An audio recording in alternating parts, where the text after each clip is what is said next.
So, ayan guys, part 2 na guys. Part 2 ng DIY Sanrio Clay natin. So, okay.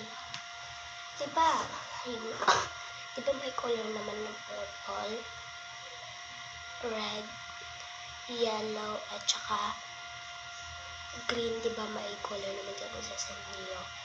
Yung purple is si Konami. Yung red is si Hello Kitty. Yung yellow, si Pompom po rin. Pero hindi ko alam yung green. Parang ito tata, yun o. Yan. Hindi ko alam yung name niya, pero ito siguro siya. Wala kasi yung putsako na color eh. Yung, di ba yung putsako na color, tsaka sinamuron, wala kasi guys. Ang meron ako na color na clay dito is yellow, green, purple, and red. So, wala siyang putsako and pompom. Ay, meron siyang pompom pa rin. Wala siyang putsako and sinamurol. So, ito ata yung green is ito ata yung itsura niya. Tapos, yung purple naman is ito siya sa mga hindi alam. Yan, si Kuromi yan. Yung pink naman, wala naman tayo masyadong dito. Wala din si My Melody. Sayang guys, wala din si My Melody.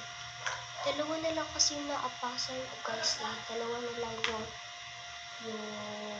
natira doon. Kaya di ko siya nabili lahat. Di ko nakuha yung lahat ng color ng Sanrio. Sanrio character. May contest ako dito ay teaching na Sanrio character. Papakita ko siya sa inyo guys kasi para malaman nyo bakit nagganito to. Yan, ipapakita ko sa inyo. Saan ito? Ito siya. Yeah. Wait. Hindi ko siya makuha. Ito kasi guys. Ito siya.